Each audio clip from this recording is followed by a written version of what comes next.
Something that's coming out the heart of the ghetto.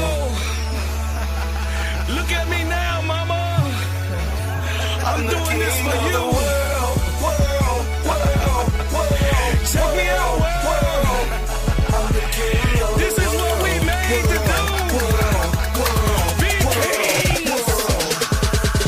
I had a dream that one day I get credit for hustling, and how I put hot records out with my whole team, and how I built this piece from the ground up.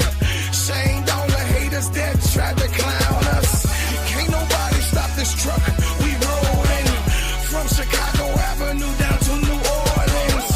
Everywhere, state to state, we gotta hustle on. In the heart of the ghetto, we gotta hustle on. Old people glad to see me cause I'm doing right. Look at me now, mama, your baby doing right. Up all night and all through the day. I'm still hitting the studio, doing it anyway. I make them pay, I make them pray. Lord, don't let them come towards our way. But I'm still coming, and I'm still running. Everybody pay attention to the ginger man saying, the world, world, world, world, world, world. I'm the king of the world, world, world, world, world, world. I'm the king of the world, world, world, world, world, world. I'm the king of the world, world, world, world, world, world. Yo, what's up? What's up, y'all? What's up, y'all? Welcome to the review with Bro Claude, the gingerbread man, and Court Vision with my girl, So Pretty Tony. Listen, y'all, we are here to let you know what's tea. Yeah, we here. But first, this is Steady Service Sports ENT along with Court Vision with So Pretty Tony production, and it's an extension. It is an extension. A Simply Ball Dropping podcast with my main man, KEYSHA. Yo, what's up, KEYSHA? We appreciate you. And guess what, y'all? By y'all rolling with us and doing what y'all do for us and with us and by us, man, look, we are at 1,423 subscribers with So Pretty Tony. 1,424 subscribers with So Pretty Tony. I appreciate everything that y'all have done.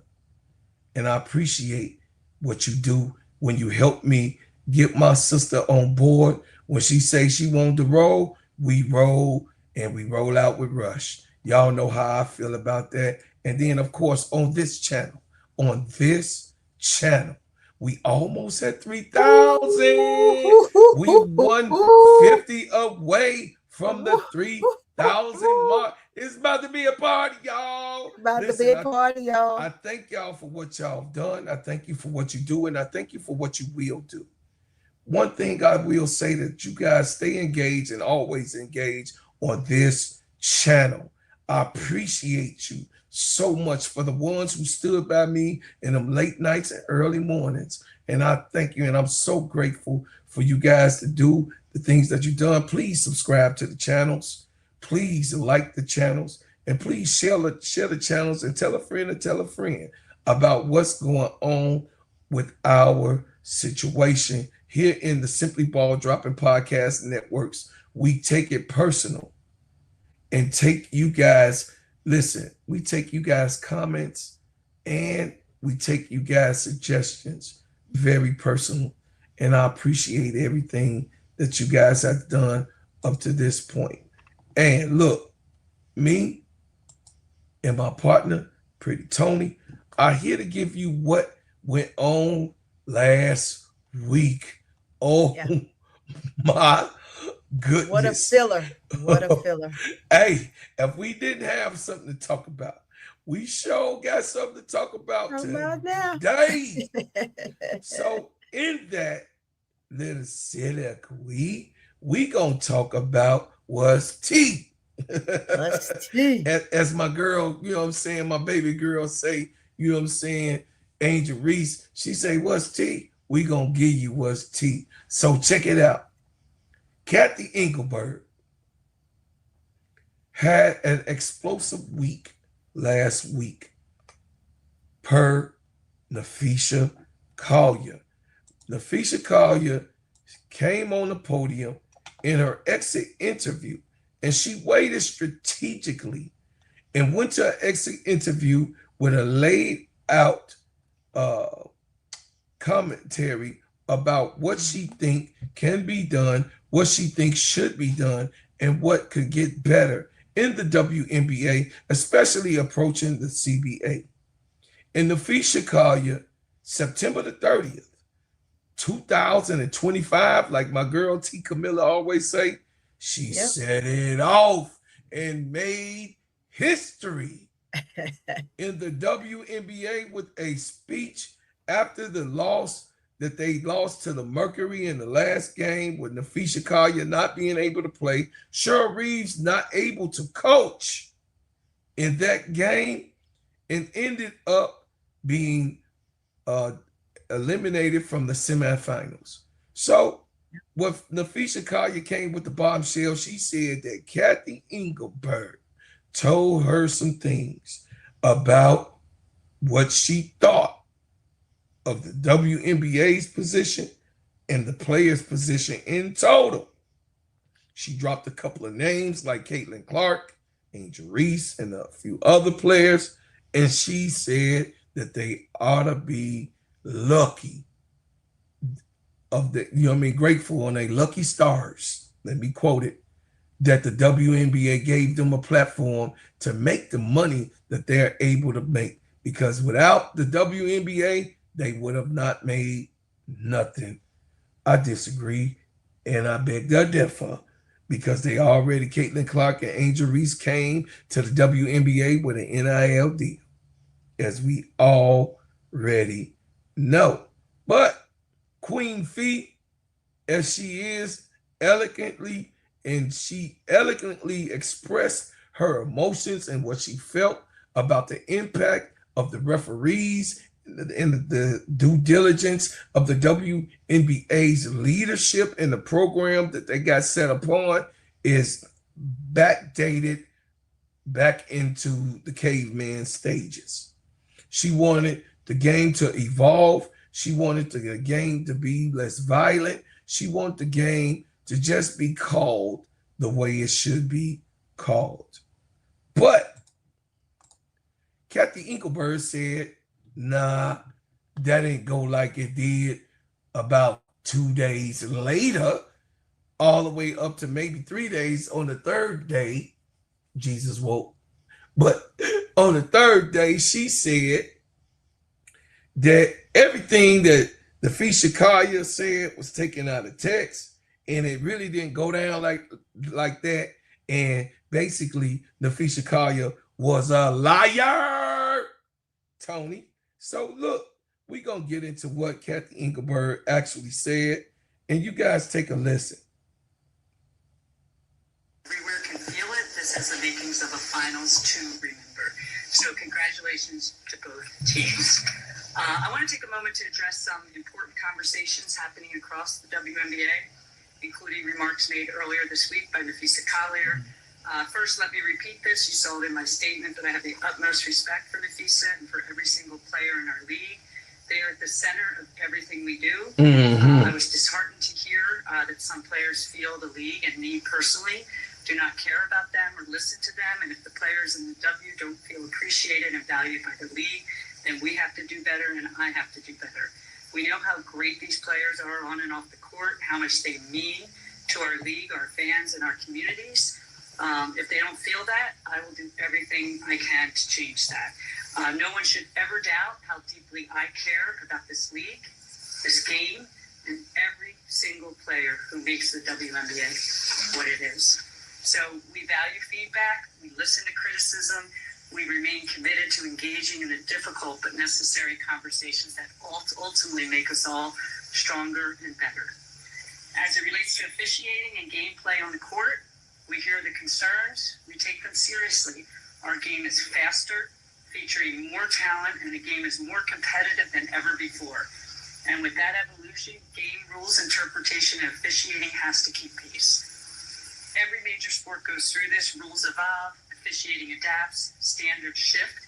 Alongside the growth of the game, the WNBA is no different. At the conclusion of the season, as we do every year, the league's competition committee will meet to evaluate the state of the game, which includes game rules, officiating, and player safety on the court. The Players Association and players, as always, are invited to engage. Also, beyond that, we are establishing a multi-stakeholder task force, call it like a state of the game committee, inviting player voices and other stakeholders to that table to ensure that our officiated platform evolves in step with the growth of the league. We'll have more details on that in the coming weeks. And referees and their work serve the game. That service at the highest level requires alignment with its stakeholders to perform and be held accountable to that performance based on that alignment. I think it's pretty clear that we're misaligned currently on what our stakeholders want from officiating. We have heard loud and clear that we have not lived up to that needed alignment, and that attention and change is needed to serve the WNBA to the level of excellence that is not currently being met in the various stakeholders' eyes. There are no greater stakeholders than our players. Their voice is integral to the alignment that is required for good officiating, and we look forward to including their perspectives on how our staff can better serve the game moving forward. So through the competition committee and the state of the game committee I've mentioned, we will take a hard look at what the proper line should be for good, aggressive play that we recognize has evolved into rough play, and how to calibrate the line for legal and illegal contact to ensure player safety and exciting competition. We owe it to the players, our fans, and the next generation to keep building a movement that not only showcases the best athletes in the world, but also inspires millions who dream of following in their footsteps. That's the mission. That's the heart of the WNBA. And that's what unites us all, players, coaches, fans, and partners, in pushing this game forward. We all love this game immensely. Together, we've made incredible progress. We've eclipsed previous records. We've expanded our footprint, and we've bolstered the position of our league. And since I know you will ask me about the CBA, I want to briefly cover this. We continue to meet and have important conversations with the Players Association. I want to reiterate that we want much of the same things that the players want. We want to significantly, and I mean significantly, increase their salary and benefits, while also supporting the long-term growth and viability of the WNBA. We have made proposals to that end. We've been meeting regularly throughout the summer and playoffs, and we will continue to negotiate in good faith until we get a transformative deal done. So in closing, these finals mark the end of what has been a landmark season for the WNBA, a season defined not just by the remarkable play on the court, but by the passion, the investment, and the belief in what this league can become. There's still much work to do, and we welcome that work, because the WNBA has always been about building something bigger than the game itself. And we know the best way forward is together. And one last item, a big shout out to my team. I am so blessed to be working with so many amazing colleagues at the league office. When I came in, we had very few people working in the W. Now we have hundreds working tirelessly on behalf of the league and the players, and thousands if you include the teams. I have so much gratitude in times like this for how great our team is and how hard they work. They are the best in women's sports, for sure, and they have shined over the last couple of years with their broad capabilities, innovative thinking, stellar execution, and endless passion for doing their best for the players in this game. With that, I'm happy to take you. Kathy, next question. Standing to your right. Hi, Kathy. Malika Andrews, ESPN. I just wanted to get some clarity on some of the specifics that Napheesa Collier said about your conversation that you had that was previously private. Did you in fact say that, quote, players should be on their knees thanking their lucky stars for the rights deal that I got them? There's a lot of inaccuracy out there through social media and all this reporting. And so I think what's most helpful is to focus on, I have been in touch with Napheesa. We've exchanged texts. We're talking next week. So I think Obviously, a lot of reporting, a lot of inaccuracy about what I said or what I didn't say. And I will tell you, I highly respect the players. There's a lot of emotion and passion going on right now because we're in collective bargaining. We're in the WNBA finals. And so I'll leave it there. I mean, I'm just obviously disheartened. I'm a human too. I have a family. I have 2 kids who are devastated by these comments. And so all I'll say is just, it's obviously been a tough week. And I just think there's a lot of inaccuracy out there.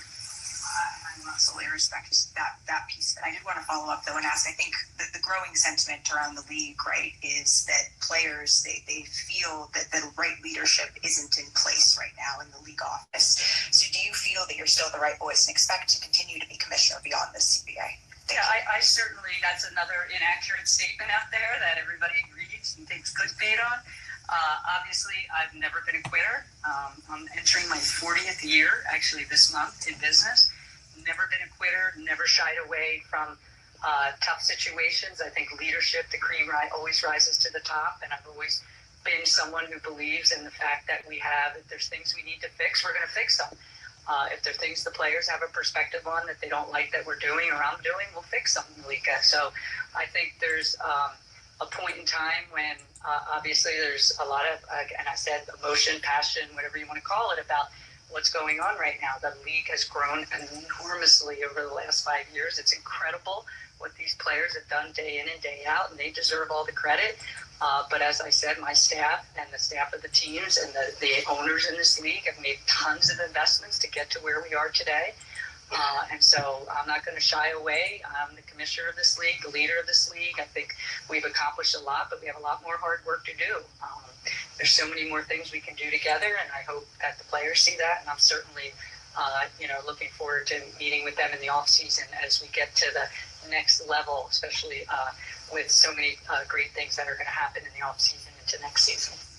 Kathy, next question, second row center. Hi, Kathy. Annie Constable, Front Office Sports. You continue to express that you are disheartened by the characterization of your conversation with Napheesa Collier. Just again, seeking clarity. Did you in fact say that Caitlin Clark should be grateful she makes $16 million off the court because without the platform that the WNBA gives her, she wouldn't make anything? And do you actually feel that way, that without this platform, players like Caitlin Clark wouldn't be making what they do off the court? Yeah, obviously, I did not make those comments. Caitlin has been a transformational player in this league. She's been a great representative of the game. She brought in tens of millions of new fans to the game. Proud of what she's put on the court. Unfortunately, the injuries held her back from a full season this year. But again, I'm not going to get into every point, counterpoint. It's not productive here. We're here to celebrate the WNBA finals. I think what Indiana just did was amazing with all the injuries they had and the everything they faced this year, bringing that to a Game 5 in overtime. But yeah, as I said, there's a lot of inaccuracies reported out there, and I certainly did not say that. Well, Tony, you tell me, and what say you?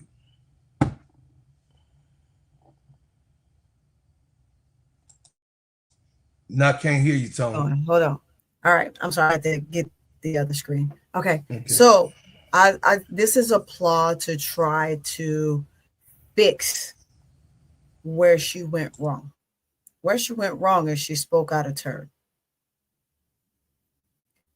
And when it comes to a player like Napheesa, even there's so Nneka Ogwumike, this is your president and your vice president that is in plot to make sure that the women of the league are being treated fairly and justly on the court. Definitely much so. So when you have someone advocating for these players and you're giving this rhetoric behind the scenes because to you is nonchalant and you don't think it's going to go past that point, which it shouldn't go past that point. But if we're constantly coming to you and this is a negotiating time frame and we're trying to negotiate things that will advocate more and better for the league and for the players thereof that she names, specifically those 3 players, Caitlin, Angel, and Paige. for getting paid so little for what they're bringing to the W already, and they just got here. You as an owner of this entire organization, women's league, professional women's basketball league, you have to take those things into consideration, because without those players, you wouldn't be making the money that you're making. You wouldn't be able to make the tough decisions in the boardroom when coming trying to advocate for more vision for the players, such as media rights and deals like that. You can't get that without the players at all. So now I got to think quick on my feet, because I didn't know what to say when it initially happened. So I've had a couple of days now to now get in front of the presser and be able to spill this rhetoric that, I think some things got misconstrued. Where were the things that was misconstrued by Angel? But right now we're talking about Kathy. But I wanted to say that to bring that up and make that a valid point, because of all the scrutiny that this young lady got. And again, Kathy has not stepped in even on that situation. You're supposed to be advocating for these players, along with the different GMs of these different organizations within this W, right? And although you want to kind of stay out of their house, you need to also be a part of their house and intervene in situations. And this is what Napheesa is getting to. Have a charismatic feeling for the players that are representing you and that are allowing you to have the opportunity to, one, have the platform you have, two, be able to make the deals that you're making, three, to employ you. So now everyone has to be concerned about how her children feel in regards to this. Well, she says screw everybody else and their children, what they're going through, right? All of them have, there's quite a few players in this league that have kids. And look at the vitriol that their kids take behind things that are said in the media. And where are you to advocate for those players? Kathy, where's your charismatic feeling for this is what Napheesa is saying. Napheesa is injured severely now that we know in that ankle. And it's a long recovery, but yet a quick recovery. I say that in a two-part, because she has the time now to get the right recovery and the right treatment that she needs in order for those areas within her ankle to heal. But having a charismatic feel for Kathy's kids versus De'Erica Hamby's daughter, who took major vitriol in front of her, in front of a game, because of some stuff that went down last year. Having who was that Angel go through the stuff that she's going through, but we are going to advocate on the side for Caitlin and the stuff she's going through. So we're going to put things in place to make sure that she's not taking a hit behind the same things that these others are taking. Not to say that she's not taking a hit, because guess what? Her stalker is now serving jail time. But there's a million stalkers that are stalking Angel Reese. Where is it for the people that are advocating for her in this league and making sure that she's safe and her mental is good? There is none. She has to do it all on her own. And these are the things that Napheesa Collier is talking about. Taking care of your players, having the cast feeling for what they're going through, spilling a certain narrative. There's so many ways that she can spin certain things to make things right. Now, that's that part. Get into what we're talking about, how she's going to now make things better to see what fouls or anything that the referees are doing that is more harmful than helpful for the players while they can still play this game in its entirety. Should have been doing that. It was brought to the table. You said what you said. So now you're coming back and you're saying that they were misconstrued. That's a lie. You said what you said and you meant what you said. And now that you're being called on it because you have done absolutely nothing, and Napheesa said it perfectly, she's grown tired. She's tired of the same old BS of you saying that you don't care, because the most important thing for you is the revenue of the league. Well, without any players and without your best players, You don't have a league. You lose an audience. You lose ticket sales. You lose arena space, and you go back into gyms, just in small college stadium gyms, or you go into a high school gym. That's where you're taking it back to if you don't take care of this, because you will lose those fans that you just got. The plow slew of fans that you've received based off of the huge fan base of Caitlin Clark, Angel Reese's social media fan base, Paige Becker's fan base, all the stuff that they've done, and just showing up into this league because they have the money and the resources to survive on their own. The league is something that they want to be a part of, and a league that they want to play in. So that's why they're here. They're not here for the money because they got money. And they're advocating for those that have less thereof. And bringing in endorsements that are allowing the veterans of the league to now get, pushing their platform to help. So now, Kathy, where is your help and your applaud for these ladies? And I'll land on that. But that's when Napheesa was going with that. And now you called her a liar. This is what you said. And that spiel is far from the truth. Far, far from the truth.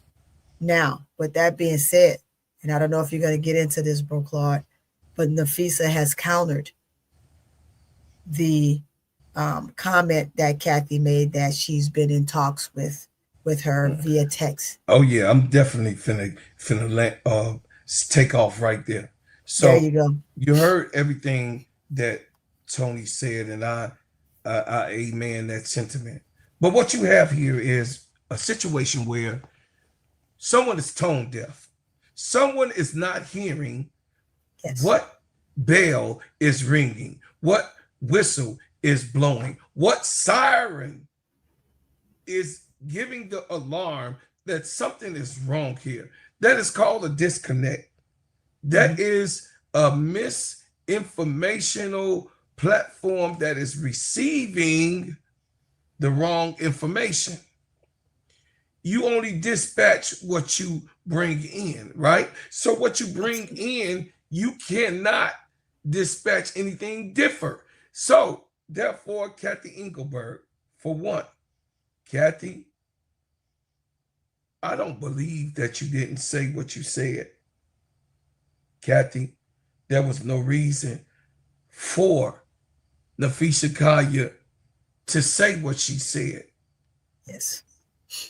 She lost the game. That's fine. Emotions is there. She wanted to be in the finals. They didn't make it. She got injured. Okay, give that emotional thing that you're trying to allude to of the reason why.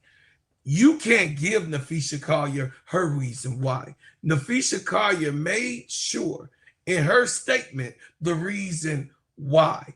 She said, congratulations to the Mercury, matter of fact. And she said that this is not based on what happened and occurred in the semifinals. She made it very clear that this was a well-prepared and a well-thought-about sentiment that she had to bring forth to the people of the WNBA world. Yeah. So the information that we received was that, Kathy, you do not care about the players. Why? No. It's evident. You already know that multiple players out of the 144 then became 156 in just 1 year of the last 2 year tandem when Caitlin Clark set foot on that court along with Angel Reese. And then, wow, you have this new evolving platform that is now rolling all the way, skyrocketing into the solar system and into the universe. So what can you do? How can you go about it? Well, the first thing that you have to do, you have to have emotional intelligence. And emotional intelligence gives you the ways to navigate through all of the could be nots, and won't be and will not be. So what you have done, sister, Napheesa Collier is exposed a person who was tone deaf to the problems that is continuously going on for the last 2 years and the last 28 years inside of the WNBA, with its own battleground to be fought on the 9450.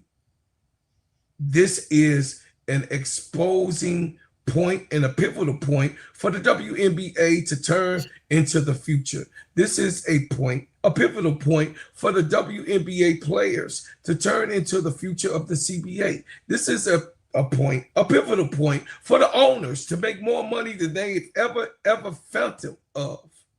When the Las Vegas Aces moved to Las Vegas, they were sold for $2 million. They are over $350 million right now in that ownership. What a rocket launch.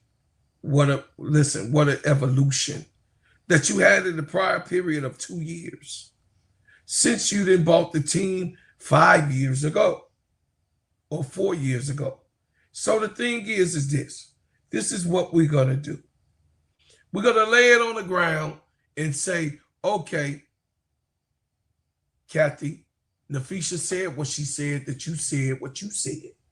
But then you said that she was lying in what she said and told everybody else. Oh, but then not only did you say she was a liar, which I know Napheesa Collier character and what she has persistently shown that she cares about the players' future, being the vice president of the league to go and fight for the new CBA, along with Nneka Ogwumike. You said that this person with this amount of integrity, who they have as the leader, as one of the leaders of their representation, a liar. Because you did that, Napheesa Collier said, oh, okay, so I'm a lie now, huh? Yep. I'm a lie. So what I said to you, you gonna say that you didn't say it? And then on top of you saying that you didn't say it, you said that I got it misconstrued on what the hell I heard with my own ears and having a full conversation with you. You saying that I'm not intelligent enough to perceive what you said to be the actual fact of the matter and the way that you went about handling things. There she go. But bars, listen, Napheesa Collier, I believe you. Everyone that's in the social media world, most of us believe you because of one thing that Kathy Engelberg did to make the suspicion allure around what Napheesa Collier said. In an initial aspect of things, when Napheesa Collier said what she said, she came out with this. She's hard taken. She can't believe it. And that she would, she don't want the perception of what she thought she said to actually be out there. That's a basic summary of That's exactly what she said. The commissioner said on this bio of a comment or a return of reaction. She didn't say, oh, hell no. Wait a minute. You got something wrong now, you didn't got something is wrong. That's the initial reaction of someone who is guilty. I mean, every single scientific study says when a person is accused of something and they're not guilty of it, the immediate response is a different response than the one that is guilty of something that is lying about it. It's scientific. It's been going on studying for over 50 years, older than myself. So now, being that happened, Napheesa Collier said, no. See, she gave you the response that you were supposed to do when she put you out there on Front Street. But she said, oh, you gonna put me out there on Front Street. And she responded right away. That morning, there was something that was said by Napheesa Collier, like, oh, hell no, we ain't meeting nothing. Tell your friend to tell a friend to tell another friend to tell that friend to let Kathy know that we ain't meeting. That was a response, Kathy, and you didn't have that response. That's called a human response, and that's what these girls have accused you of not being with them, a human responder. So, at the end of my soliloquy, I would land with this. Who knows what the future holds? But Kathy Engelberg, you should resign. And I land. We go to the next subject, Tony. Of course. So as we go, y'all, and finish with that debacle and that belligerency that's going on, we go into some NFL talk. Yep. And of course, this guy, Buddy Ryan, starts his week off in telling the people that Shedeur is basically a spoiled, rotten brat. He's walking around like a little kid with his arms folded and out too proud, too outspoken, not doing enough, not being in the front of the class, which he lied. It's all footage with Shedeur being in the front of the class. It's a lot of footage that's out there with Shedeur being in the front, by the way. Anyway, saying that Shedeur Sanders has not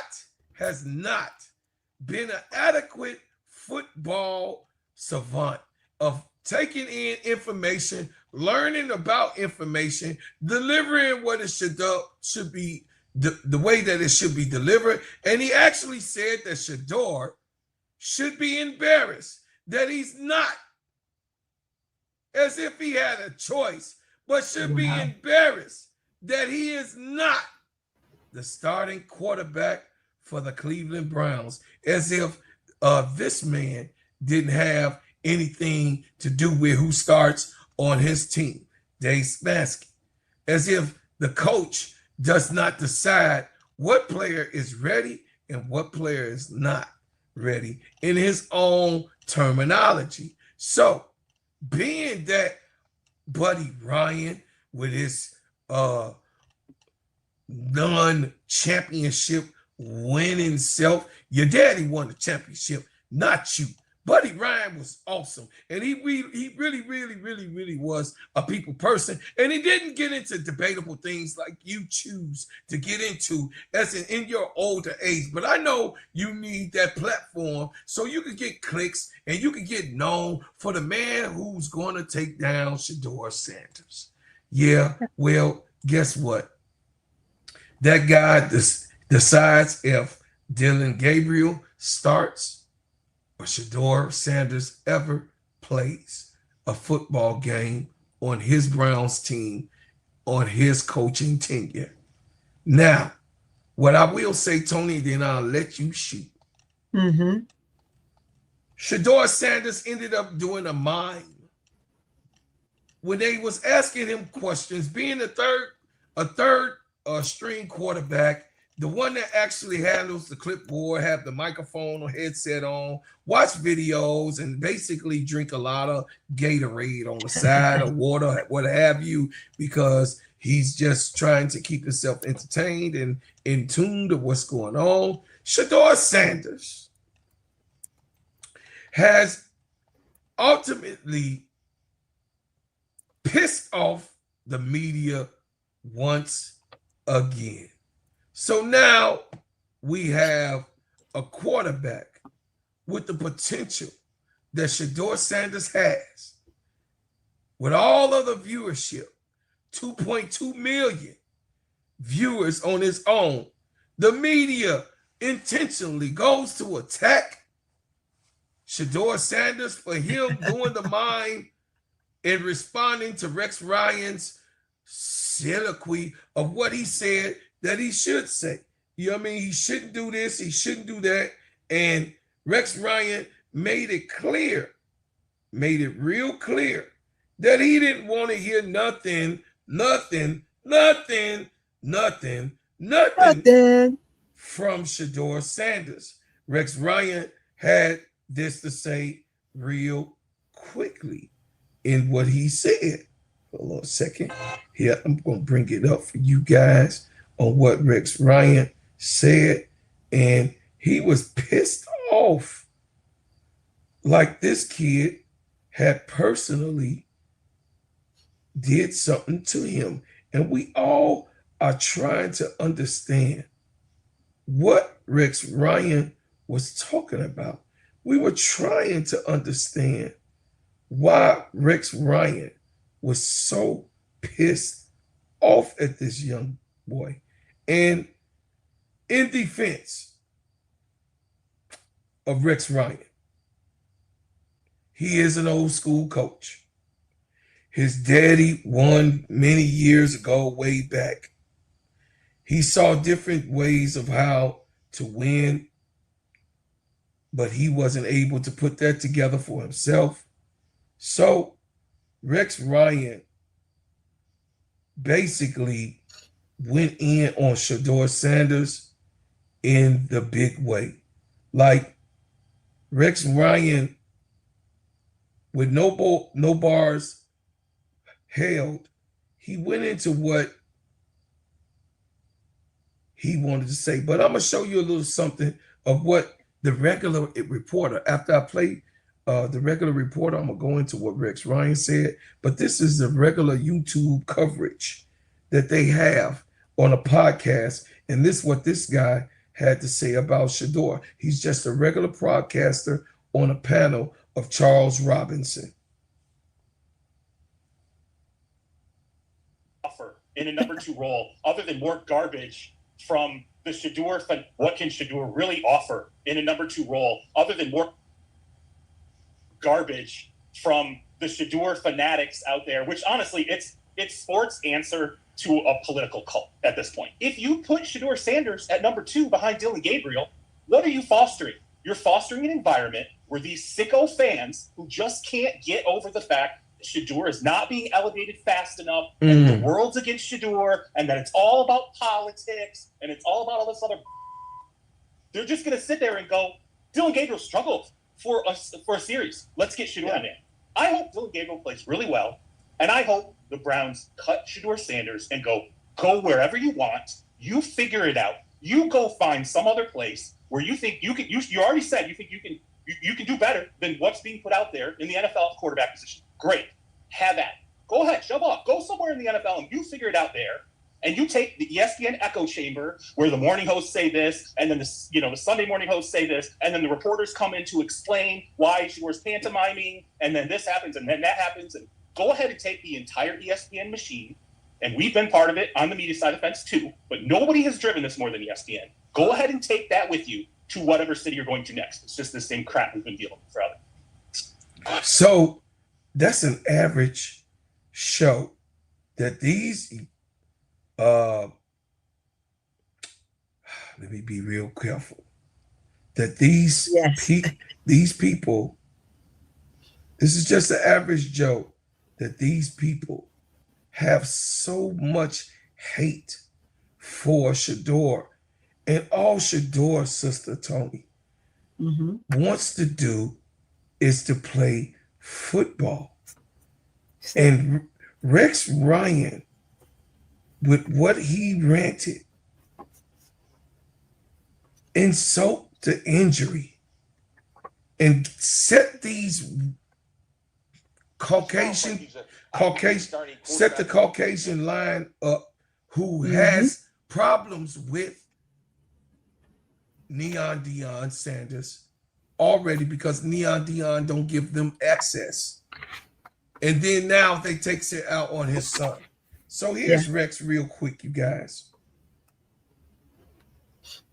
This kid talks. He runs his mouth like I could be a starting quarterback with his arms crossed like this. Get your ass in the front row and study and do all that. If this kid. So you say what you need to say, Tony, and we're going to do it, and then we're going to move to the next subject and cover the NFL. But I had to, listen, chat, I had to bring this forward. It's similar to what's going on with Angel Reese, a brown-skinned young girl who's outspoken. It seems similar, don't you think? But go ahead, Tony. So I'm going to say this, right? These guys are, as we know, they're no different than Kathy. They're idiots. They say whatever they want to say, and they think there's no consequences. There's alluding to it as though as if Shador has said something, and these are the consequences of it. No, you're just here to spill your own narrative on why you think he should not be something because of his father, just as you said. But the perfect answer and the perfect response to what this guy has said has been simply this. Shador's silence means the act was just trolling. As he trolled them, it was the perfect end. It's the semblance of it. You could call this childish, immature, whatever, but he has set the precedence for his own narrative. In an instance, the media had to ask him questions in the midst of doing those mimes. But asking him those questions afforded him to what? Continue to do what he was doing, because they thought this keeps them from now having another narrative to say he spoke on something that he didn't.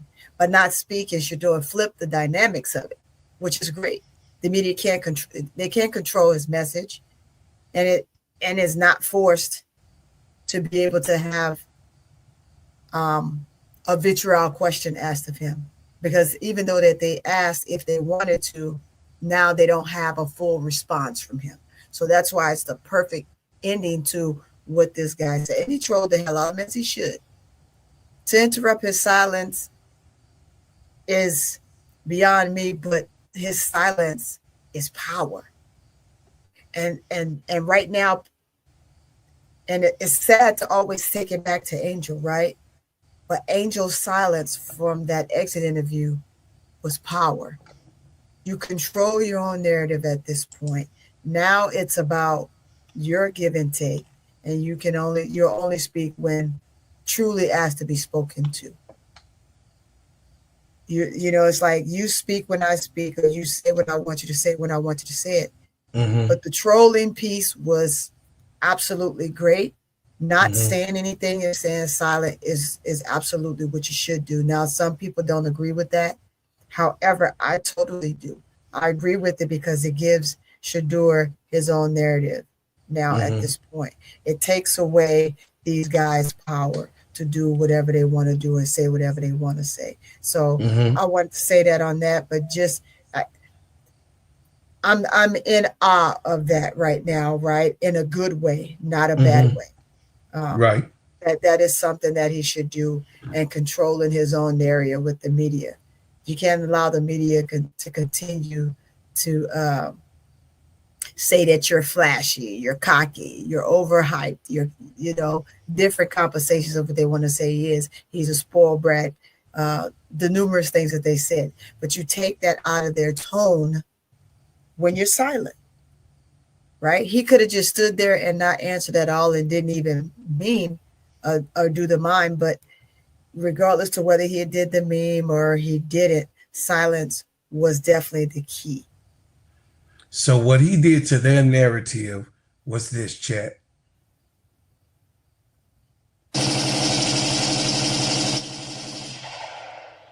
Shot it down.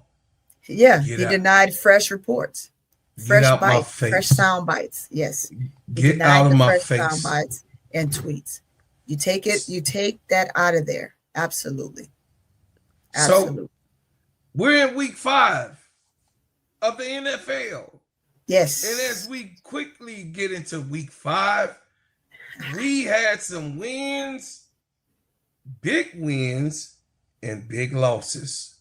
Yeah. Now, for the first game, Sister Tony, the 49ers and the Rams, oh my goodness, 26-23. It was a nail biter. So they have a situation where their quarterback is not present. Brock Purdy is not there. And they thought that the 49ers was doomed. They was already close in losing one with Brock Purdy being there.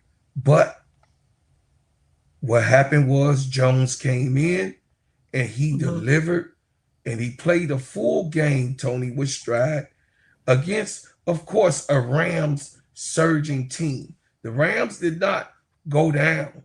It took all the way to the last second where they did not convert a first down play.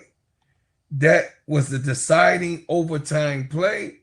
And in that, the Rams lost and fell victim to the San Francisco 49ers. Now, what we had talked about, of course, the Vikings and the Browns was in London today. And guess what, Tony? What's that? The Cleveland Browns just found a new way on how to lose in London. In London. You know, it says the Cleveland Browns invented a new way to lose during the Week 5 defeat in London. Though 3/4 of the international football game, the Browns did enough to have the Minnesota Vikings on the ropes. But the meltdown came to the to the fruition in the fourth quarter when things melted the most. Before the last drive, the Browns had 4 fourth quarter possessions.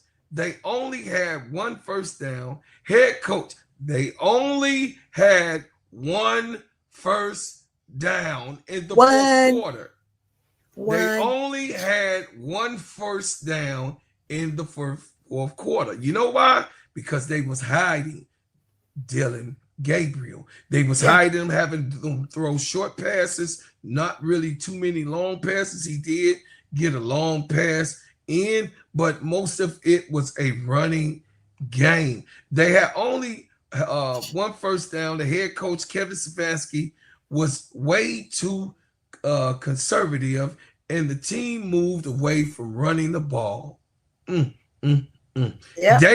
Gabriel's debut was far from the issue for the Browns, but he has not necessarily part of the solution either. The 3rd round rookie was 19 of 33, with most of those completions coming right around the line of scrimmage. Anything deeper than 10 yards felt like a major heave for Gabriel. Cleveland found success running the football with Quest Judkins, who had 23 carries for 110 yards, which is a lot. The Browns needed to continue to ride their premium rookie running back. Instead, Stefanski preferred to put the game in the hands of the rookie quarterback who mailed the way to many passes in a big moment. So he failed to do what he was supposed to be done and being better than Shador. The Vikings head coach, Kevin O'Connell, completely outclassed Stefanski in the fourth quarter. The Minnesota architect in the long drive, bleeding the clock, Carson Wentz and Jordan Addison for the late touchdown, giving the Browns very too little time to try to orchestrate a comeback without any timeouts. Yep. Listen, he did what he tried to do, Tony, in this whole game. He had them short throwing short passes and handing off to the running back. That's basically what Dylan Gabriel, he was managing the game. He didn't do real bad managing the game, but there was no excitement to it outside of the running back breaking through, the rookie doing what he did, ran over 100 yards and completing. So the Vikings beat the Browns 21-17. The Cowboys beat the Jets 37-22. And then Tony, the Giants and the Saints. All right, let's get into them Giants and the Saints, because you know I got to cover my Giants and my Saints. I gotta get through it. So in that game, as you all can see, the Saints got their first win, y'all. They got their first win. I'm so excited about it. They got their first win. So we won it 4. But we got to win. Nevertheless, we got to win 26-14. Let's give you a quick breakdown of this game. Not going to go too in depth on it, but they had some really great plays. What I'm going to start off is I'm going to go with by quarters. So in the first quarter, you had the Giants. They scored 7. They got their touchdown and also their field goal and completed. And Saints had a field goal out of it. They didn't make much traction, but they made just enough to kick a field goal. In the second quarter, we had 7-10. That was the score because, of course, we kind of pretty much couldn't hold them down, but we did, in fact, got a field goal out of that quarter, and we scored, and that was 10. That pretty much gave us our 13. We roll into the third quarter, coming out of half, shot straight up out of the gun, kept them scoreless in the third, and we pulled it out with another touchdown, but we didn't get the field goal, unfortunately. And then we roll into the fourth. What happens in the fourth? We get a nice little old fumble from good old Giants, and we get us another touchdown. It was one of those situations where it got too close, Bro Claude. It got too close down the line where it was like, hey, well, man, can we just hold on? Can we hold on? There was quite a few bad calls that was made. I could hear KEYSHA on the other end while she was calling the game. And it was one of them tug of wars, pretty much. I'll say in the third quarter, what allowed us to be able to get that nice field goal and another field goal. So I don't want to say we actually scored a touchdown because we did it. We got 2 field goals out of it. We got 2 field goals. We didn't. So it was kind of a shutdown on both ends as far as the field goal situation. But Blake did a great job on kicking that football, that 28-yarder, which was really good in the third. And then we roll into the fourth. And what do? We get that fumble. We get that fumble. We got to talk about the Colts, though. The Indianapolis Colts, Tony. Come on. That's a surprise. I mean, they didn't took the Indianapolis Colts are 4-1, Sister Tony. Yes, 4-1. Even though it was the Raiders who they played, I mean, they still should have lost that one, but they fought. This was a 40-point game to 6. They're trying to be the comeback kids. They're trying to be the comeback kids because remember, the one coach they had the Colts on the road, man. Yeah. They're trying to be the comeback kids. Yeah. So, hey. There you go. The Dolphins and the Panthers. There you go. Dolphins and the Panthers, 24-27. The Panthers came out with the win. The Broncos and the Philadelphia Eagles took it on the chin today. It on the chin. Yeah. Wow, what a sad day. Yeah. It was. And all of the Philadelphia Eagles were hurt. You know, they had to take it on the chin for getting their first loss this way, 21-7. And what I would like to say is that you cannot put it all on Jalen Hurts. You just can't. Yes, he is the quarterback, but it was things that took place in this game that were unnecessary, that were calls in this game that was questionable, which every game is that way. But I will say that Dylan Hurts was not the main responsibility. I know a lot of people are going to feel like the quarterback is his fault, and no matter what, it is what it is. Tony, the Texas Rangers, The Texas Rangers. the Texas big guy steers, and you know the other word we can't say. The Texas the Texans, they put up another basketball score, 44-10 on the Ravens. Yes. I mean, what has happened? Whoop that trick. Listen, what has happened to Lamar? Hey. What has happened to Lamar that this meltdown of the Baltimore Ravens, we did not see this coming.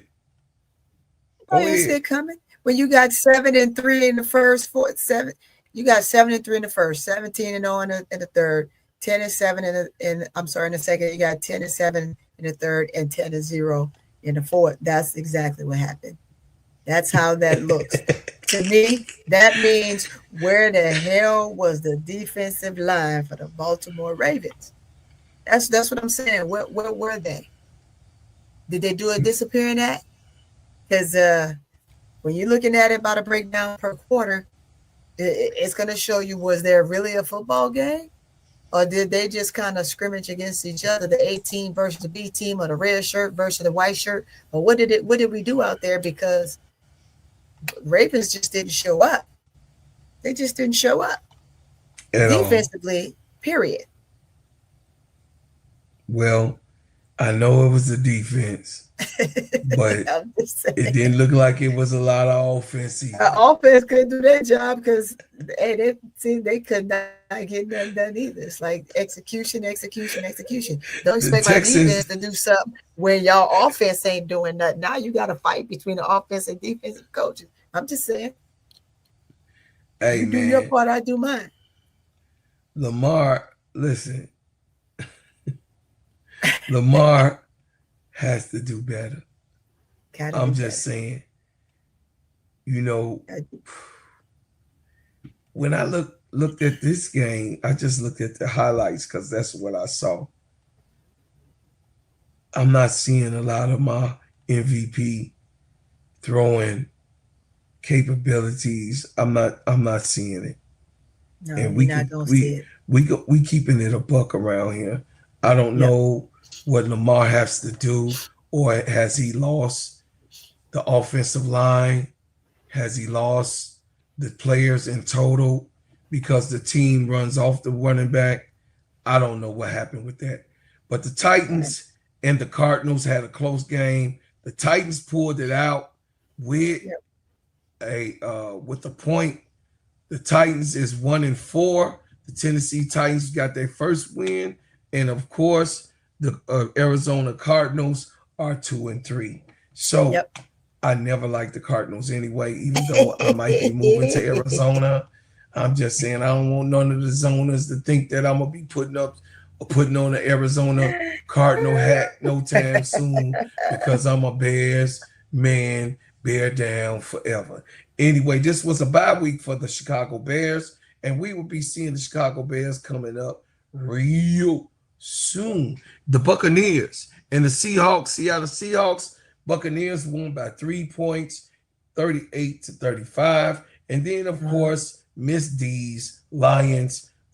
Boo, boo, boo. But anyway, shout out to the Midwest. Listen, the Cincinnati Bengals got ate up by the Lions, and it was like the Bengals is still trying to find their way with the quarterback Shedeur Sanders to Cincinnati from Cleveland. It's still the Midwest. Send them over there. Anyway, the Commanders won another game. Shout out to ADP. The Commanders 27-10 over the Chargers. And last game of the night, which went late. Oh boy.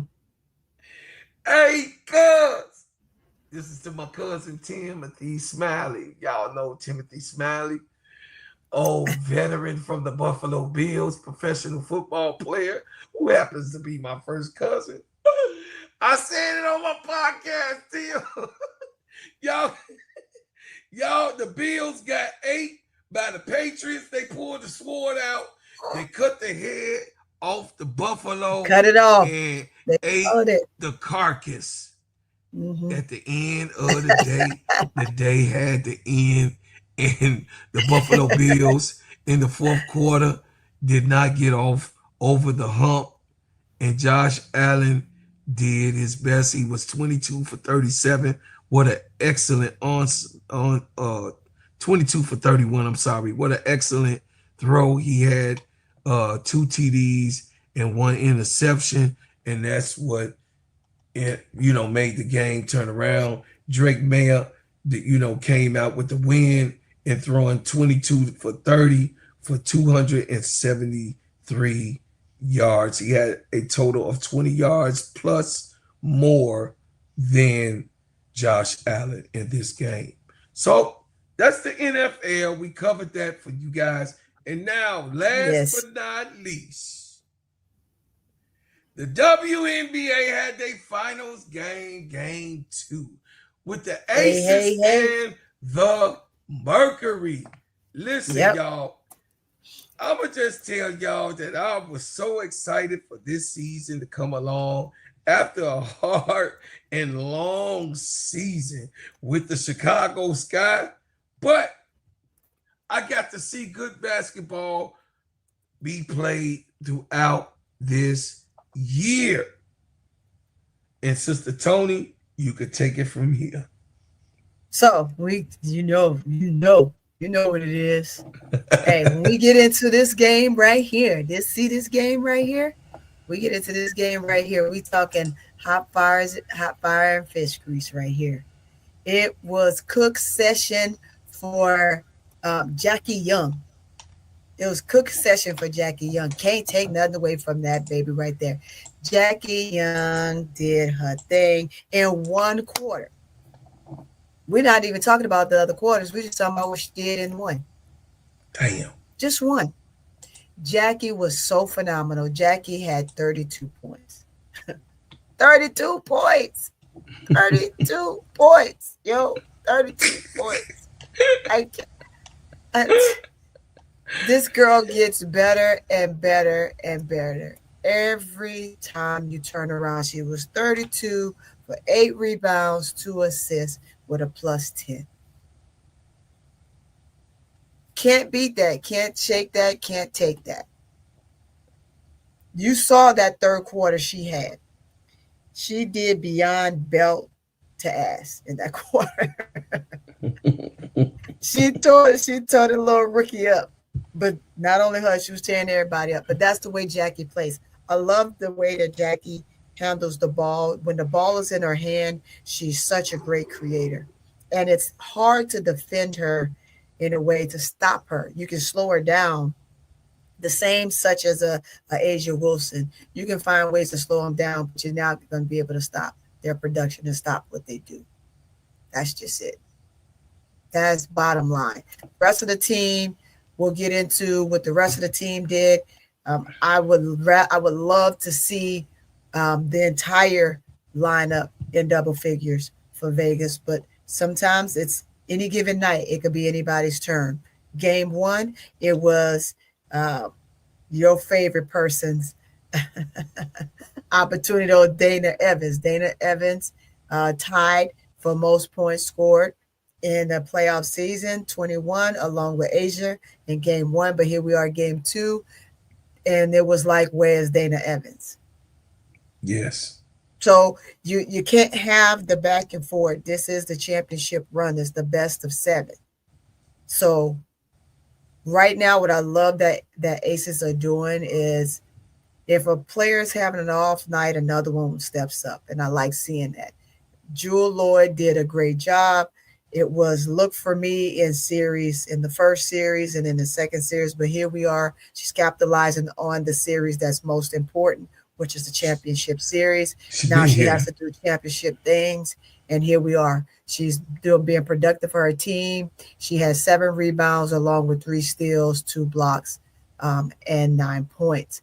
To me, that's productive. She was 3 of 8 from field goal percentage. I will take that any given night. Why? Because that means that she's being productive on the defensive end. And sometimes when you're just having a slow offensive end, as long as you're doing what you need to do defensively, I'm always going to give you your kudos, period. Because guess what? Defense win games. Championships. It wins games and defense it wins games. Wins games. Rebounds wins championships. Right. It's going to win championship, but without having it, you have nothing. Yeah. You have nothing, right? Yes. So it equates to, nevertheless, this here is what's going to win games, especially when you're playing against a team like the Mercury. But you had Asia that put up 28 points, 14 rebounds, 3 assists, 1 steal. And unfortunately, she didn't have any blocks. She's pretty good at getting a block or 2 per game. But she didn't need to, because they did the little things first, what afforded them to push the tempo, which afforded them to get the score up there and for her to kind of coast the rest of the way of that second half of the game. OPG, great, did what she was supposed to do. She put up 10 points, 8 rebounds, 10 assists. Man, she was so close to a triple-double, right? 3 blocks is also what she had. So, you had great production out of her. She is stepping up where you would have had games that say, where's Chelsea Gray?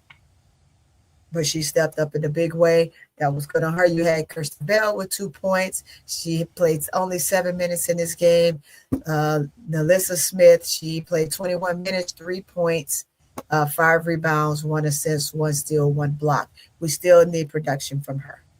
It cannot be just Asia down in the paint and you're expecting her to do it all.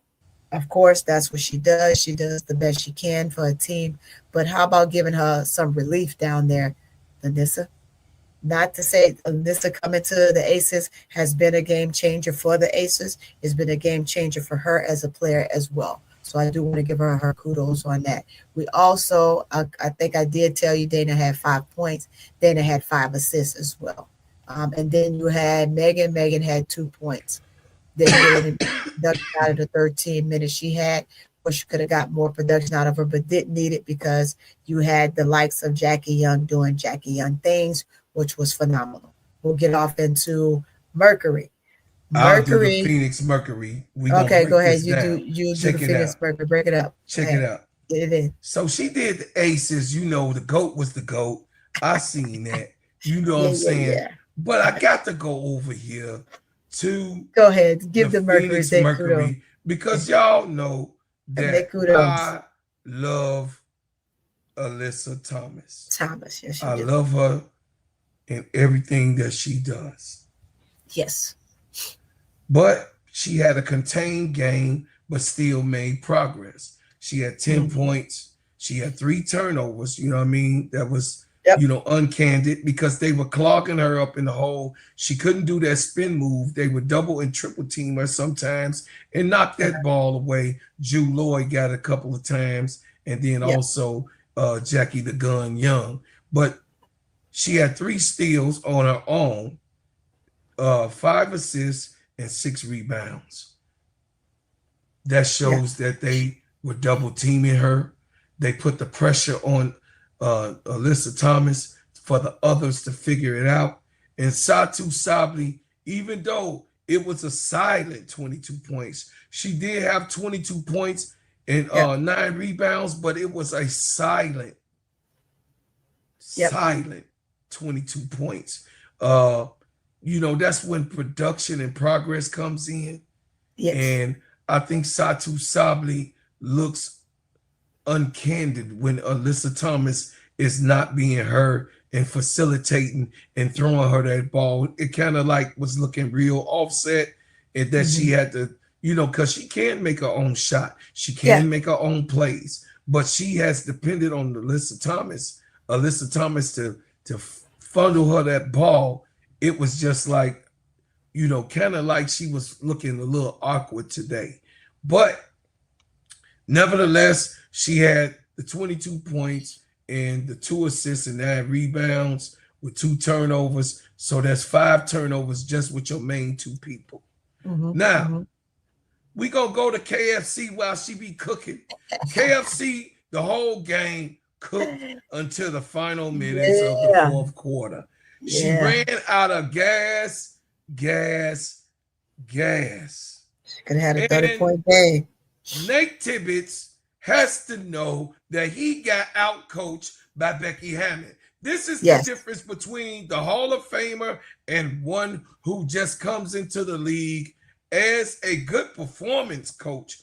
But when it comes to a Hall of Famer coach, she's going to do those things that makes the clock tick longer, stronger, and harder for your team. And that means that the clock was ticking so long for Kai Copper. She was gasping for air. They had to give her oxygen on the sideline. I don't know.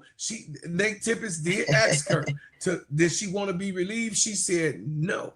After the collision with her and Alyssa Thomas had in the 4th quarter, she had an opportunity around the 6 or 5 minute mark to get a couple minutes off and get back into the game and be refreshed and end the game off. But Nate Tibbetts has to know, don't listen to the players.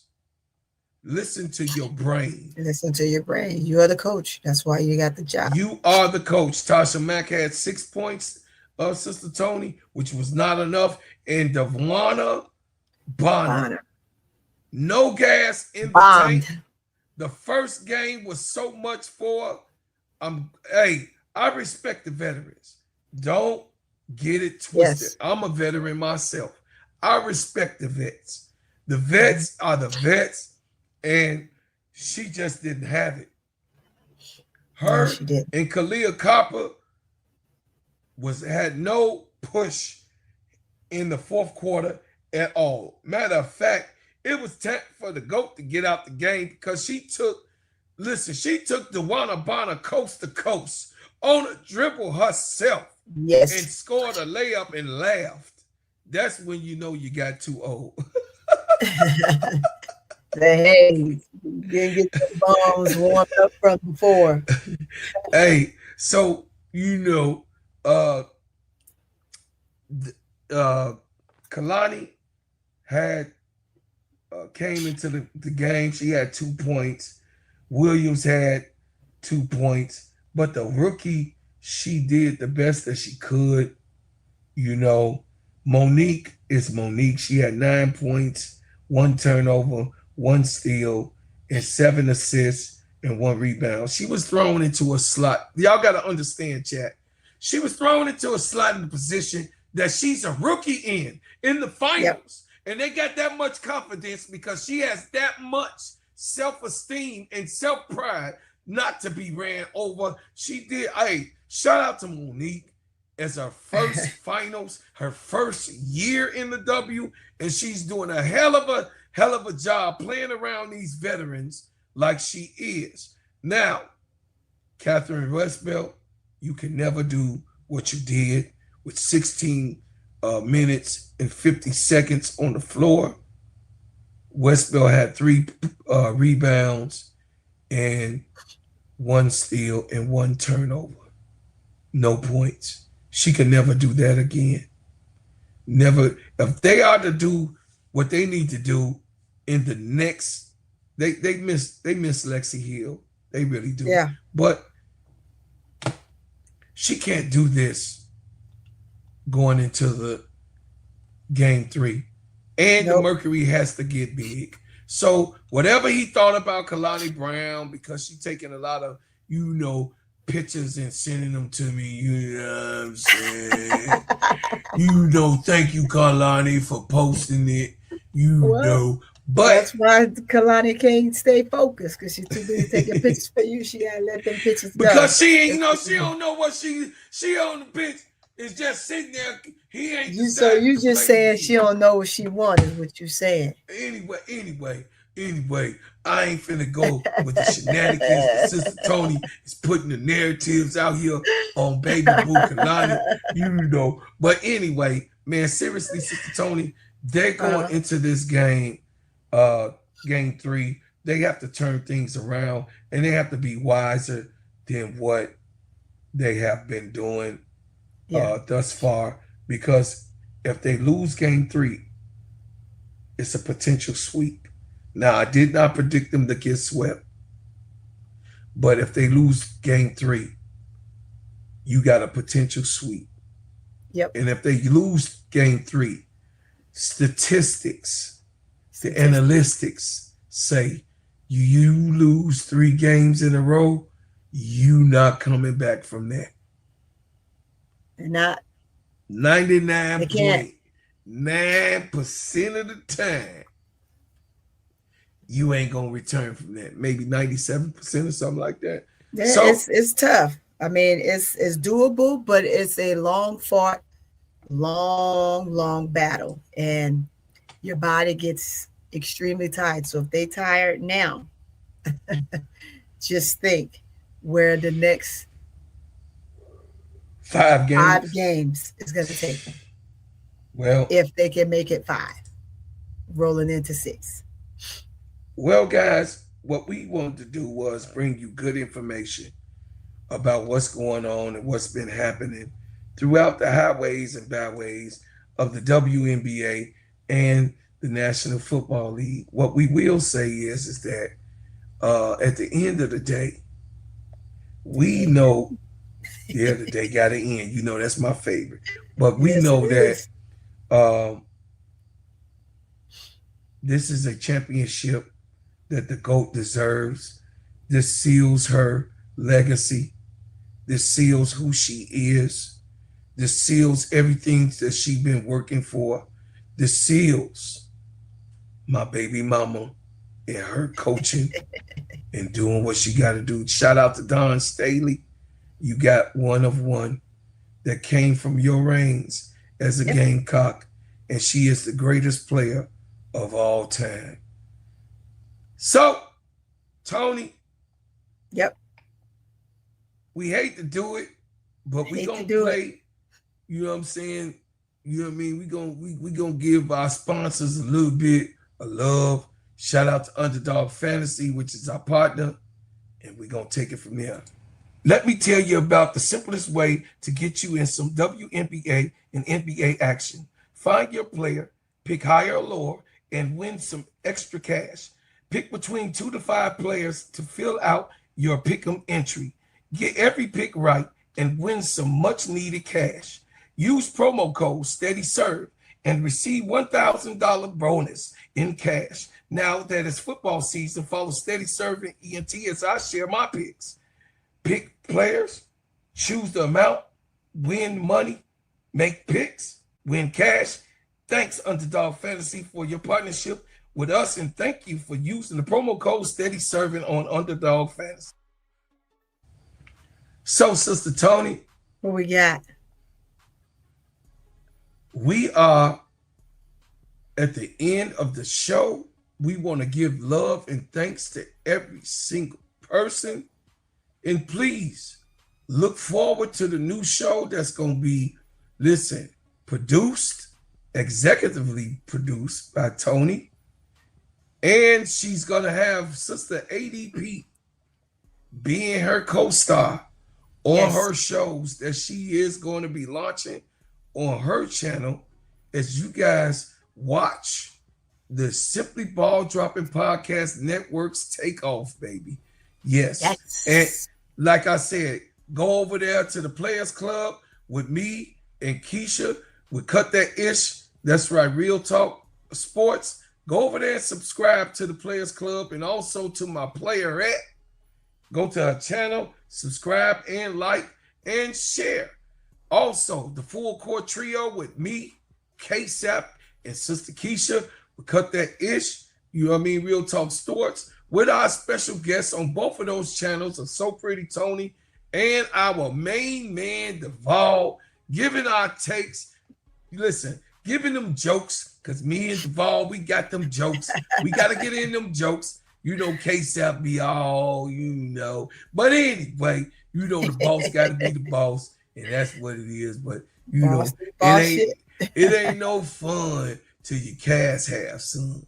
You know. I'm just saying, you know. And so we gonna always, Tony, leave as we came with another banger. Yeah, thank y'all. I appreciate you so much. You about to witness something that's coming out the heart of the ghetto. Look at me now, mama. I'm doing